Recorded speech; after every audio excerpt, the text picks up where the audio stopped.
Good morning, Chris and Brickers, Professional Edition. Welcome to episode 16.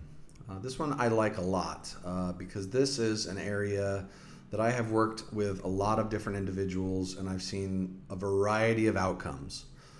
The focus of this particular topic, and it may actually break out into one or two topics for sure, but the high-level topic is dressing for the job you want and not the job you've got. Now, in the traditional speak of this, typically what that means is you show up to work dressed a little bit more professionally than those around you. If everyone's coming in sort of business casual, you might step it up and wear a tie. You might wear a nice button-down shirt, maybe with a jacket. But this has actually come to mean a whole lot more in my mind and in my experience. So while clothing is important for making a good first impression, many times, what I will say is the true dressing for the job you want comes from the behaviors you exhibit. And,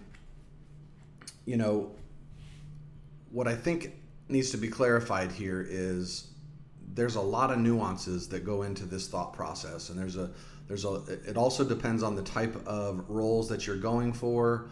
But ultimately the same principles apply across the board. I'll give you some examples. So this includes number one, and I think this is a big one, which is developing a strategic mindset.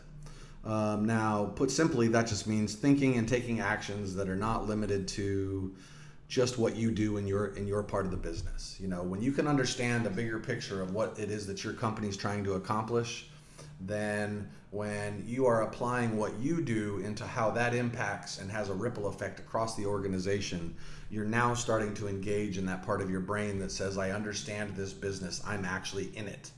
And I want to be more involved. And that's how people grow and become more effective in their careers long term, and build respect and build rapport and build strong relationships. And that's how they get things done.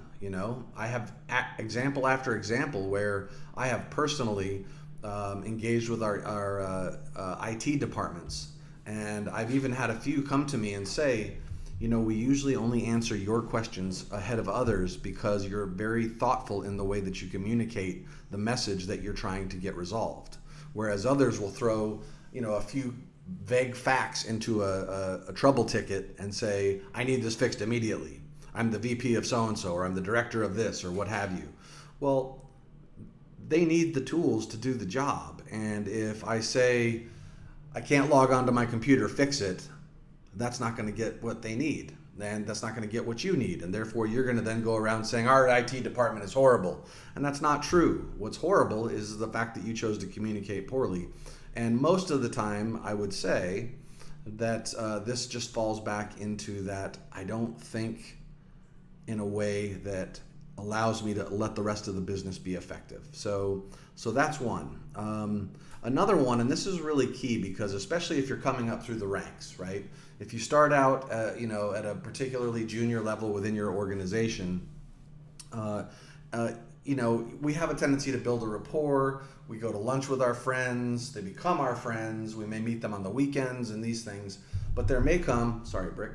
And by the way, this is for Brick's edification as well. He's asked me a lot of questions about what do you really mean, because I bought all these ties and how do I translate that to my success? Well, the tie is definitely a good first impression, but until you open your mouth and until you exhibit certain behaviors, the tie doesn't mean anything. I've had plenty of people come in and dressed like they just walked straight out of a Neiman Marcus catalog. I mean, they look amazing. They're wearing clothes that I wouldn't even imagine buying because they're so ridiculously expensive, but they look amazing. And yet, when they conduct themselves, I wouldn't put them in front of anybody above, myself or someone even more junior to me, because I'm concerned about the way they're going to present themselves. And I want them to have their best foot forward. So before I would let them do that, some significant coaching would have to be involved. So moving on. So where I'm going with this is exhibiting some professionalism with your colleagues, your peers, letting them know that you have you still have that connectivity, that you still identify with them, and that you're relatable, but that you're also able to guide conversations and take points back into focus for what it is that you're trying to solve at the business. And with that also comes, not letting yourself get wrapped up in things like, too much company gossip or individual gossip, or who's doing what with who, or who had an argument with who about what. Those things are going to come up, but it's your ability to hear them and let them pass by, and turn your focus back on what you're trying to accomplish, which is really build your career, right? So that's I think one of the baseline fundamental values that you need to instill in yourself is, I can interact with my peers, but I need my peers to see that I have a level of professionalism built into me that's going to allow me, or that's going to help me catapult to the next level and the next level. And by the way, with that comes the fact that when you do make those transitions, if some of your peers end up reporting to you, you've already got some level of respect because they can see that you earned the role. Another one is taking the time to understand the nuances and functions of other aspects of the business. Because when you do that, what you're doing is you're really helping yourself see a clearer picture of what it is that you're trying to accomplish as a company. We're all here to make money, to make products, to make services, to make people happy. Whatever your target is, you need to know how each other of the other areas of the organization contribute to that success factor.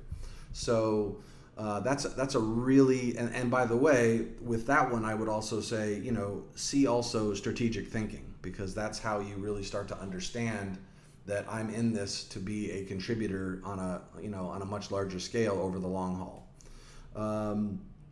Another one, and I think I already said this a little bit, but keep the commentary, keep your thoughts and actions on a positive spin, focused on proactive and productive conversations, really zeroing in on things that are going to help propel the business forward. And then, like I said before, stay out of the gossip pools. I mean, you may not be able to avoid them entirely, but you certainly don't have to stoke the fires, right? So, that's another, I think, very important one. And finally, for this episode, I'm just going to say, disagree.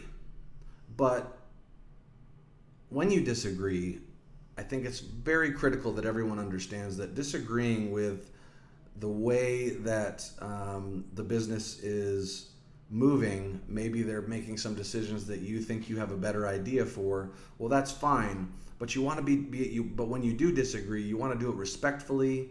You want to do it at the appropriate time, which means you don't need to be doing it in front of a live audience to try and embarrass the person who is creating and or delivering the larger message, putting them in a spot to try to, I guess, potentially make them look bad, because that's just never going to be effective. You're going to look like the person that likes to try to make people look bad. You're the gotcha guy or the gotcha girl. And the fact is, nobody ultimately respects that human ever. So, mind your emotions when you're choosing to disagree. Make sure that when you don't align with those objectives, that you take the appropriate measures to have that conversation in a different setting, maybe in a private setting, or maybe in a more, or at least bring your concerns to the forefront in a constructive manner that says, I want to help solve this. I think I might have a few suggestions that could actually, bolster what you're trying to do in a way that will only benefit, the business and our department and our company as a whole. So, and again, these are just a few of my personal experiences, my observations, and things that have actually helped me achieve some pretty successful outcomes. It's unique for everybody.